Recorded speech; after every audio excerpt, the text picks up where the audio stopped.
Ethical Perspectives on the News is produced by the Interreligious Council of Lynn County, which is solely responsible for its content. The views and opinions expressed on this program do not necessarily reflect those of the staff and management of KCRG TV9.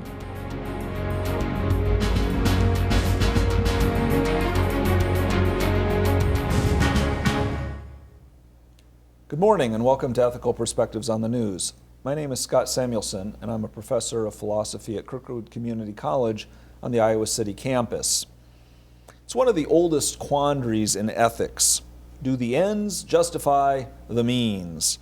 If we have a sufficiently good agenda, how far can we go to bring it about? This ancient quandary seems particularly relevant in our current political climate. A number of Republicans, Independents, and Democrats have held that Trump threatens the ethics, honor code, and laws of American constitutional democracy. Some of them, even Republicans, have refused to support him. But many others have held their nose, supported with him, and even worked with him to advance the things that they care about, perhaps the appointment of socially conservative justices or the repeal of Obamacare. Did the ends justify the means in this case? Where, if anywhere, is the line that we should not morally cross? Or in a different vein, activists have advocated shutting down the speech of those who hold what they deem repugnant views.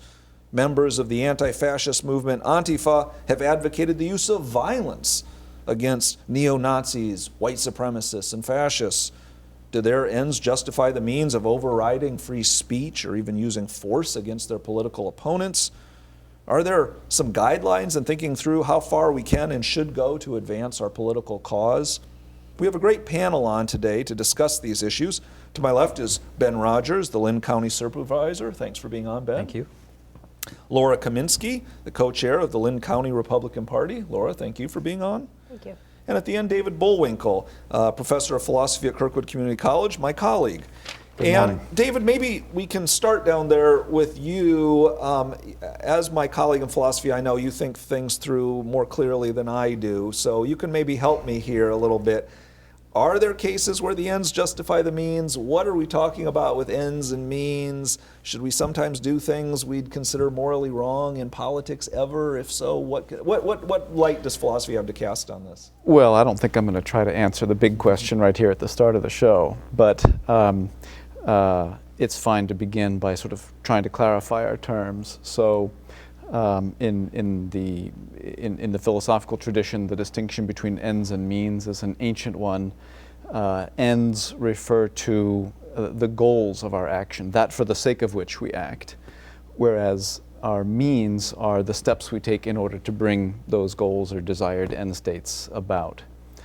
So in the debate about whether the ends justify the means, we might distinguish two separate parties or philosophies, one of which that we might call political idealists would say that no matter how good your ends are, you're still required to choose means that still satisfy legal or constitutional or ethical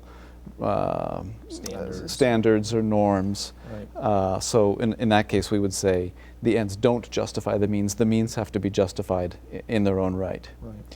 On the other hand, we might talk about political realists who would suggest that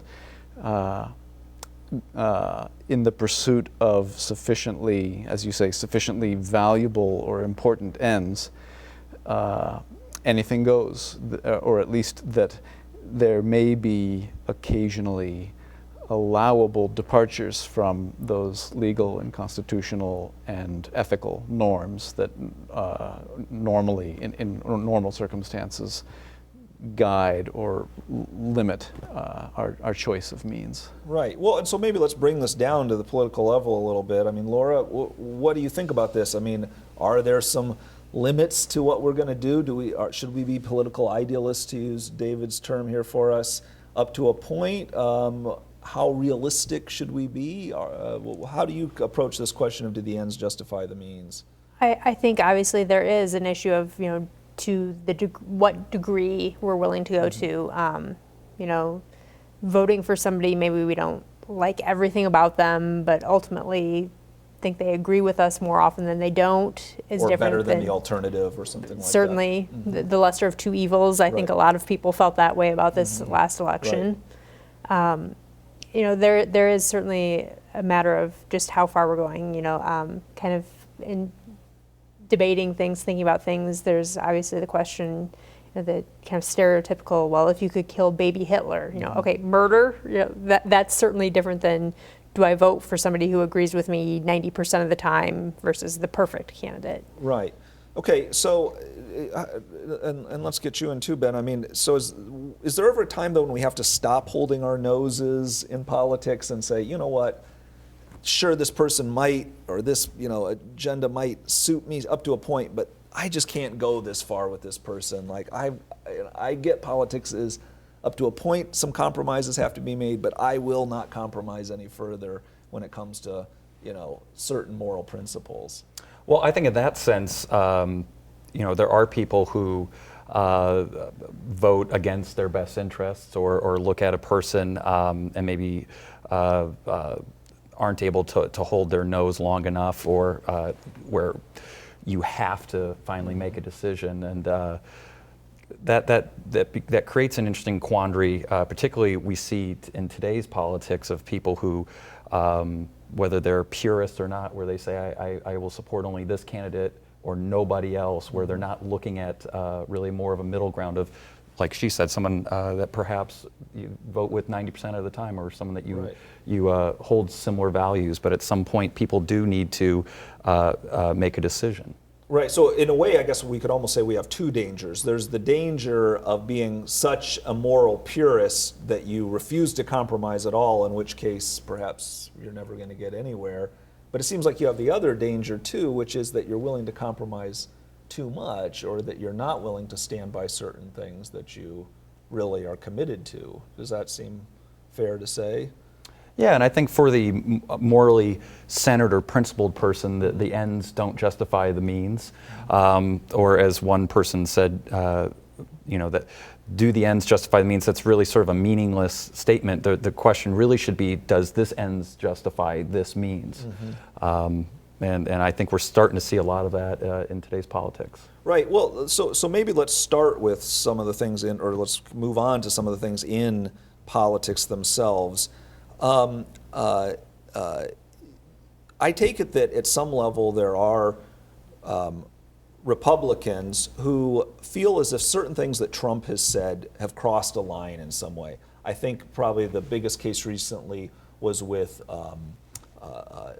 making a moral equivalency in the case of the Charlottesville incident, where saying essentially there were good people on both sides and refusing to stand up clearly against people who were marching in the name of white supremacy.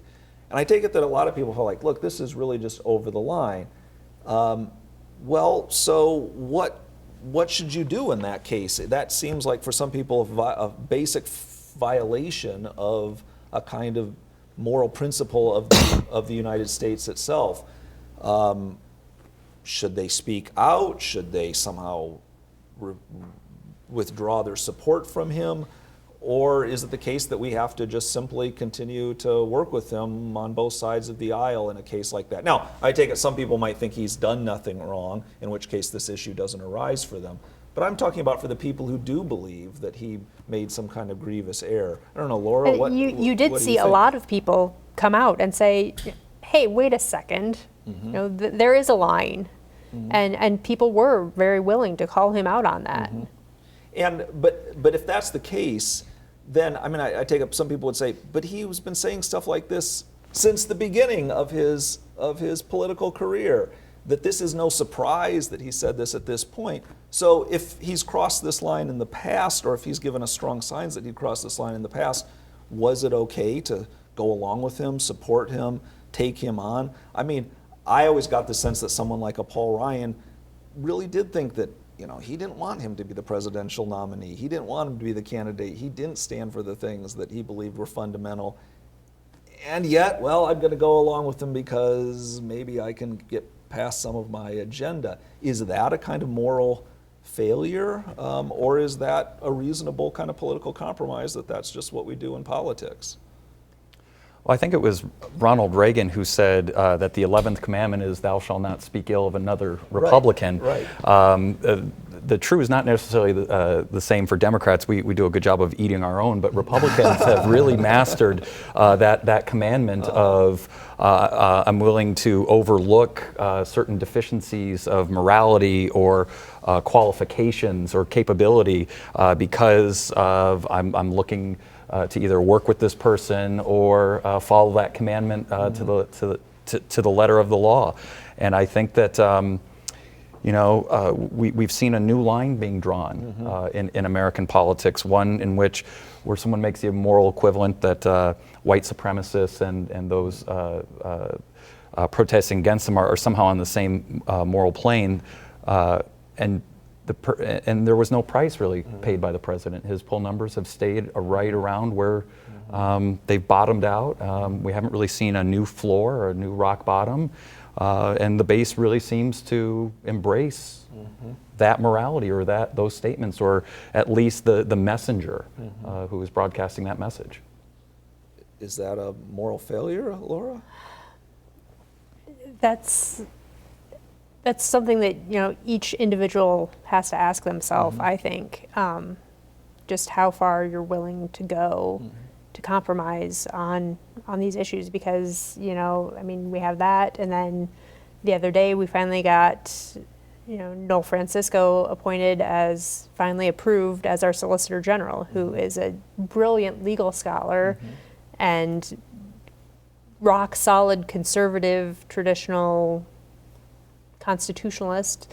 So that's enough to satisfy some people that those other things he's doing we can undo, but.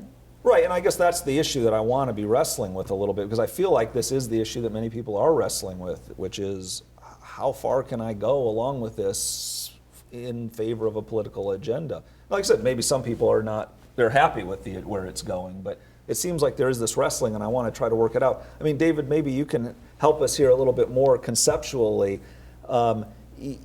Is having a moral objection to a political leader, is that really a way of saying my political ends justify the means of my support, or is there some other set of categories we need to use to think about this? Well, when we're talking about the question, do the ends justify the means, it's useful maybe to distinguish what kind of justification are we talking about, or in what way are the means questionable.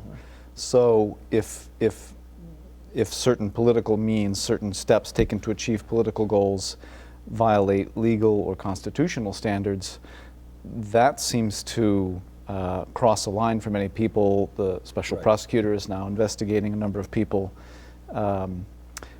for just those kinds of violations, alleged just simply saying violations. Something offensive on Twitter doesn't so violate whether any kind the of ends legal morally justify the means, that's another question. And I mean, I think Laura probably spoke for many people when she said that's a very personal matter, right? Whether a president who acts in ways that some people judge to be immoral is thereby rendered illegitimate as a leader, that's a much harder case to make. I think that there would have to be a higher threshold.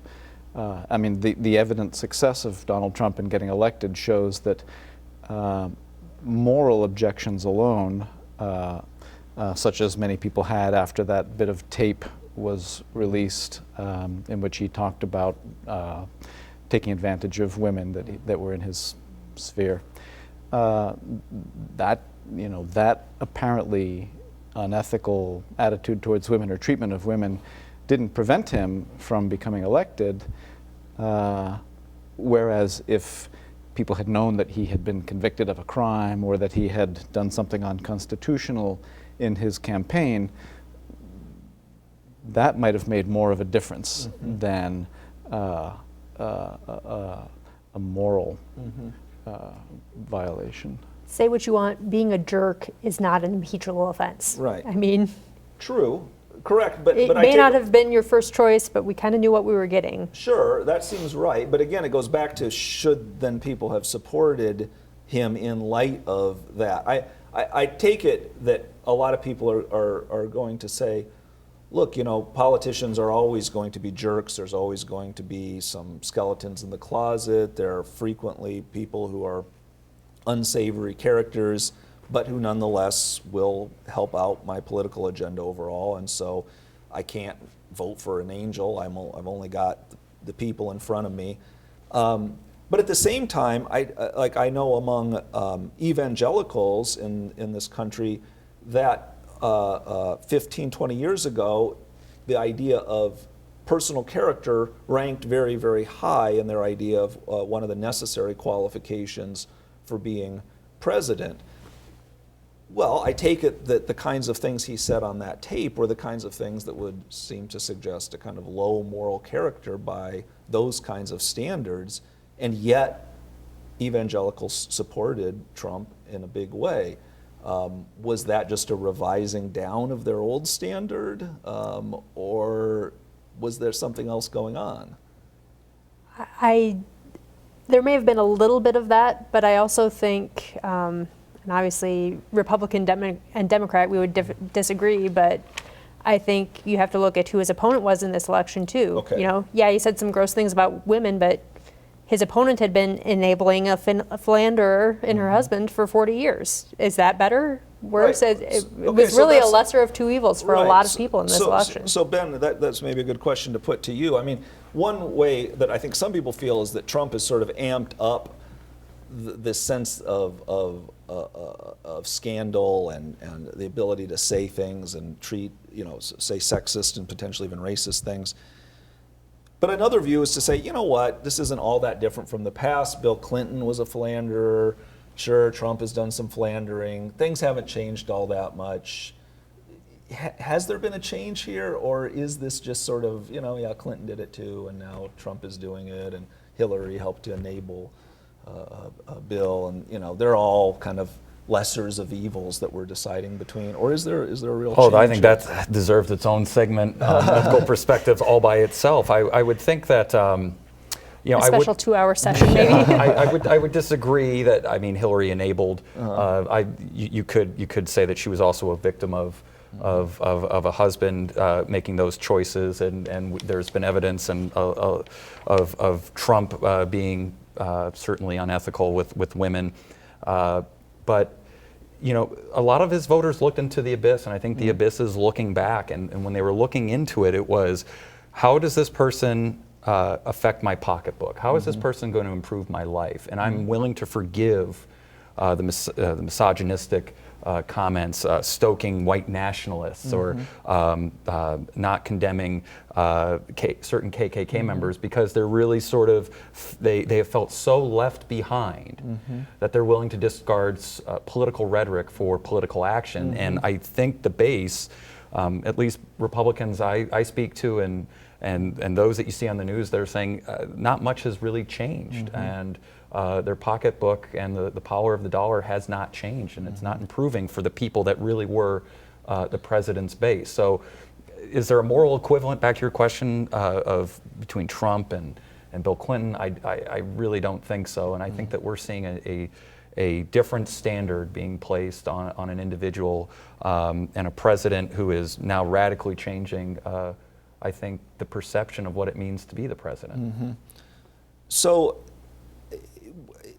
I think you're probably right that a lot of people were saying, I do care about either my pocketbook or a feeling of being left behind. But I take it that the moral criticism that has been brought against that kind of logic is to say, look, is it really okay to tolerate sexism and racism for your own personal economic gain? Or is that one of those things where as Americans we should try to say, look, yeah, I got my economic gain and that's important to me, but there's a kind of inclusive picture that I want to believe in that is really a non-negotiable for us. If I was feeling left out of that picture, I might feel that way of like, hey, you might feel left behind, but what about me? This guy's saying stuff that totally leaves me behind. And shouldn't that be a disqualifying thing? I don't know. I mean, or is that bringing too idealistic a standard to bear on how politics actually works? I don't know. David, what do you? I tend to be pretty idealistic, so that doesn't seem like an inappropriate standard to me.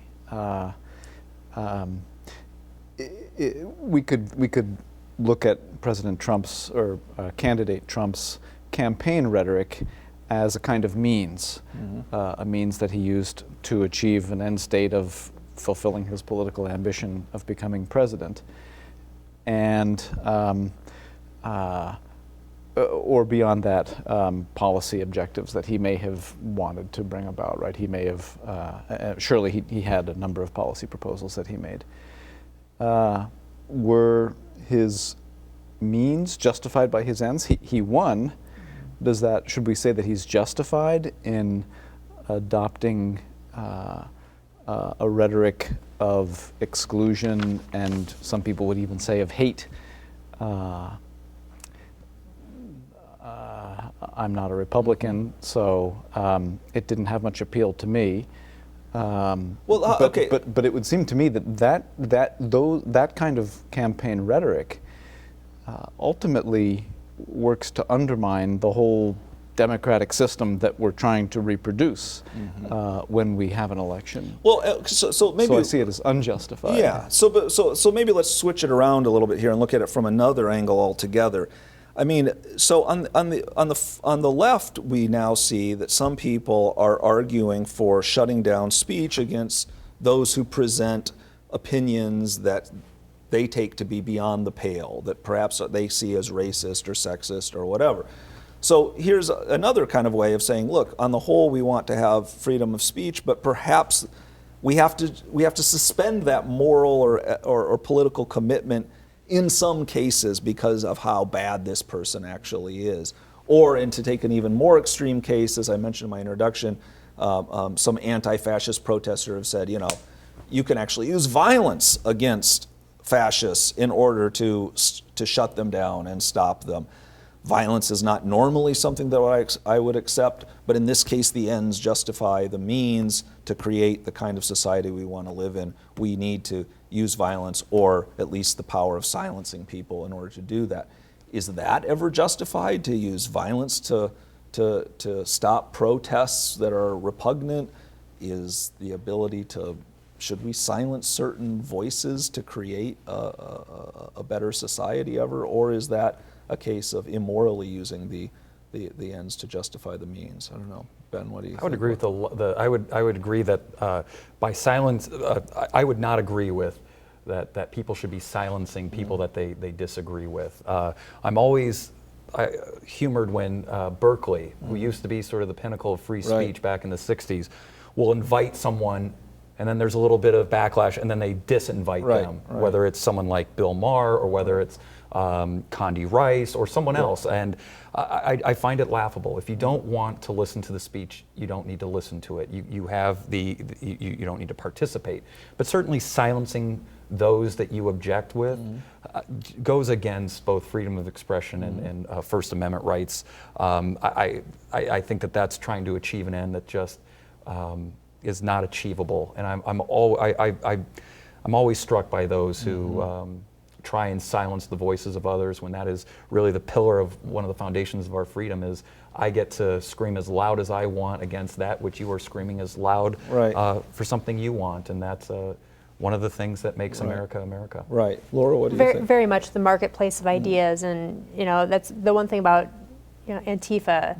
It's, if what you're advocating for is so important, why do you have to hide your identity to do it? Because again, a matter of degree, I certainly think the violence, physical harm to people, the vast majority of us, I think, would all agree that crosses that line.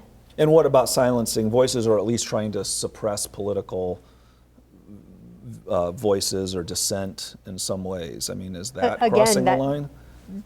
Or are there times when we need to do that? That's un-American, as far as I'm concerned. Well, but what about, the very foundation of how we got to be Americans was getting those ideas out and debating them. And so recently, a big thing has been in the news of President Trump, saying that the NFL players who take a knee during the national anthem should be fired from their jobs. They shouldn't be allowed to do that. But many others say this is part of this kind of culture of dissent, and you might not like it, and you might find that that's offensive and bad, but they should have the total right to do that. And of course that the government shouldn't be, telling them that they should be fired for that. Isn't that the marketplace of ideas and dissent as well? Certainly, and I think a lot of people would say, doesn't the president have something better to do than worry about what's happening on Sunday afternoons on a football field? Well, so David, though, aren't there times, though, when violence is justified? And if so, obviously violence is not the kind of thing that we would ever want to have, but isn't it justified at times? And then can it be justified perhaps in the case of some kind of extreme movement that threatens your society? On the left, it might be, taking on anti-fascists. Maybe others would agree with the use of torture or something like that in order to stop some kind of terrorist attack. Right. And yet many people would say at times we just do need to go to war. It's never going to be very pretty, but at times the ends justify the ugliness of violence and war. Sure. Well, there are, I think, widely recognized situations in which people do think that violence is justified. In the case of a just war, or in the case of self-defense. Those are the instances that come to mind most easily. Here is where we have to make a kind of political judgment. Have we gotten to the point in this country where resisting armed neo-fascist or white supremacist militias is a matter of our survival, right? Can the Antifa really claim that they are acting in self-defense, in a kind of political self-defense? Is it politically necessary in order to preserve liberal democracy? And it seems like the answer is clearly no at this point. You hear all kinds of things on the news about how widespread, albeit underground, the militia movement is. So that we need a lot of help from political scientists and sociologists to make that political judgment, I think. But it would require pretty extreme circumstances, which is what I think you're saying, Scott. It's not like they're on the shores ready to attack us or something like that. War in the streets. Right. Then, as a matter of defending democracy, maybe if there were no other solution, then maybe as a matter of personal self-defense or civil or national self-defense, the defense of our traditional political culture, violence might be justified in those cases. The Revolutionary War began with acts of violence and continued through acts of violence.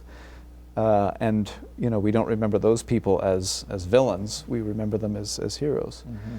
But it's